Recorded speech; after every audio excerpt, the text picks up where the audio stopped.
Olá, amigos e irmãos, aqui estamos novamente para juntos iniciarmos uma nova semana de estudo na Palavra de Deus.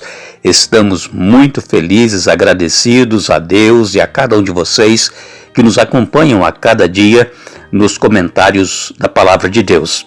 Nós vamos continuar o nosso tema Em Cristo Somos Um e estamos então iniciando o estudo número 4. Eu quero agradecer a cada um de vocês que são inscritos no canal Hora Tranquila. Você que ainda não se inscreveu, inscreva-se. Dê ali o seu curtir e compartilhe com outras pessoas. Vamos juntos divulgando, propagando a palavra de Deus. Isso é muito importante para que outras pessoas possam chegar ao conhecimento de Jesus e também ao conhecimento da plena salvação que Jesus Cristo oferece a cada ser humano. Vamos orar.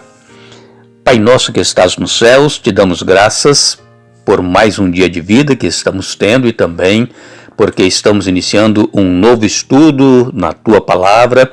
Pedimos-te a unção do Teu Espírito Santo para que abra a nossa mente para entendermos e colocarmos em prática aquilo que Tu queres de cada um de nós. Abençoe a cada irmão e amigo onde quer que se encontre, em especial aqueles que pedem as nossas orações. Tu conheces as suas lutas, as suas dificuldades, os seus problemas. Faça, Senhor Deus, a Tua vontade e não a nossa. Não nos deixes desanimar, não nos deixes esfriar na fé, mas que nós possamos nos aquecer e nos fortalecer a cada dia mais mediante a atuação do Teu Espírito Santo em nossa vida, em nome de Jesus. Amém. Na semana passada nós falamos sobre a oração de Jesus, que nós encontramos em João no capítulo 17, onde Jesus orou por ele, orou pelos discípulos e também orou por nós. E para que nos mantenhamos unidos nele, que é o elo de união entre todos os que professam ser cristãos. Esta foi o centro da oração de Jesus. O tema principal, a unidade. Precisamos nos unir cada vez mais em torno da Palavra de Deus, em torno de Jesus, que é o caminho, a verdade e a vida. Esta semana, nós estaremos estudando sobre o segredo para a unidade cristã.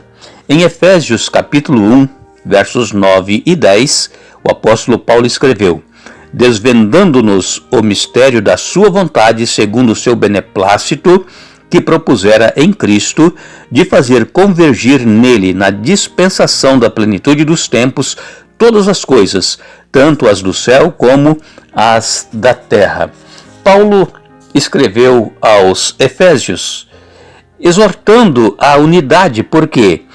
Porque a cidade de Éfeso era uma grande cidade, um grande centro comercial e exercia muita influência na Ásia Menor. A igreja em Éfeso era composta por judeus e também por gentios. A igreja ela estava propensa a conflitos tanto quanto ao mundo em que eles viviam, estavam também propensos a conflitos. E Paulo tem então a sua preocupação voltada para a unidade dos efésios, e essa unidade ela só podia e só pode ser encontrada em Cristo. Efésios capítulo 1, versos 13 e 14, ele continua escrevendo: em quem também vós, depois que ouvistes a palavra da verdade, o evangelho da vossa salvação, tendo nele também crido, fostes selados com o Santo Espírito da promessa, o qual é o penhor da nossa herança, até ao resgate da sua propriedade, em louvor de sua glória.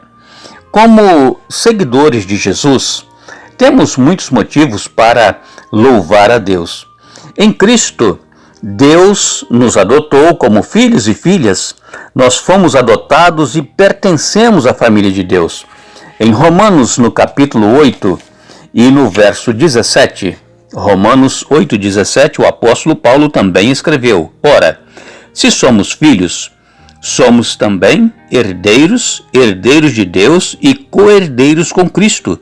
Se com ele sofremos, também com ele seremos glorificados.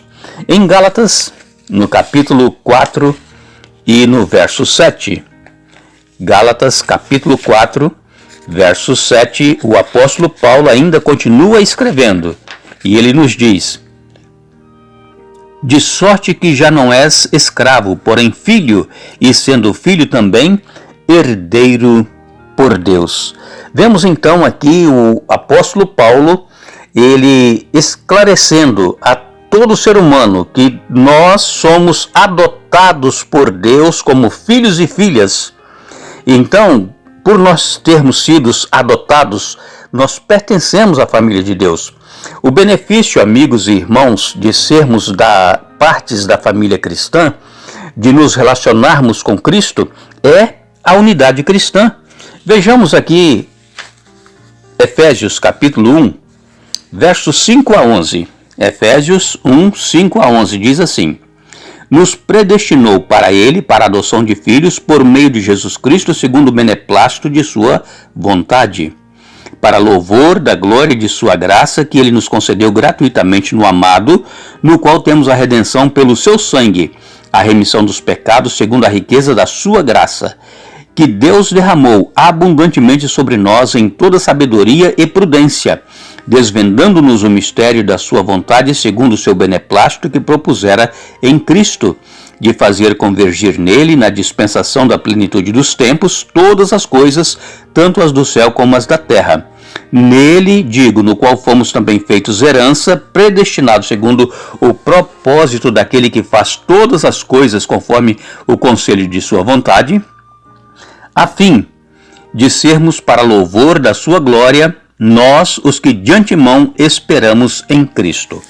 Paulo, ele diz aqui claramente, capítulo 1, versos 5 a 11, que nós fomos adotados e predestinados para a salvação.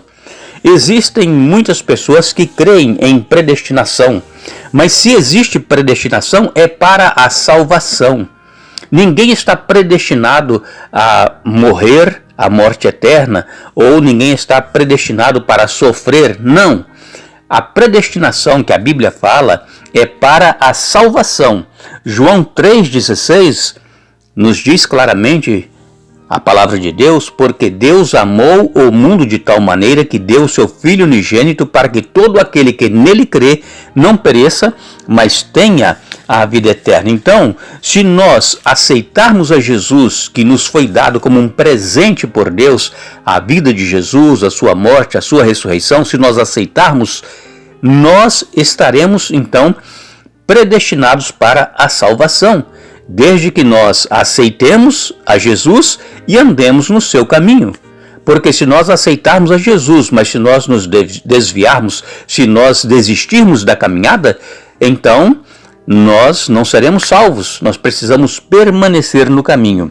1 Timóteo capítulo 2, verso 6, ainda o apóstolo Paulo escreveu: o qual a si mesmo se deu em resgate por todos, testemunho que se deve prestar em tempos oportunos. Então Jesus, ele a si mesmo se deu em resgate de muitos.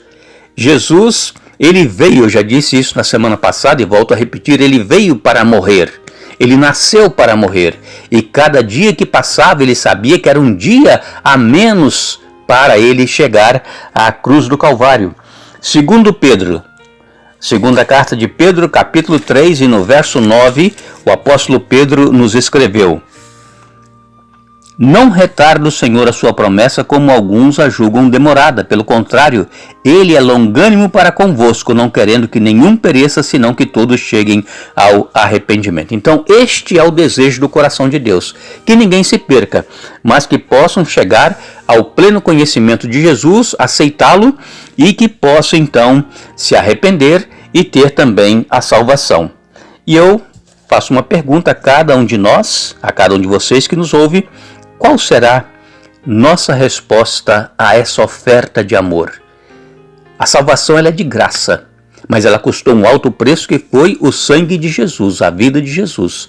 Portanto, qual será a nossa resposta? Deus, ele não força ninguém a aceitar a salvação, mas se nós ouvirmos hoje a voz do Espírito Santo, não endureçamos o nosso coração, mas que possamos aceitar a Jesus e deixar ele fazer morada em nossa vida.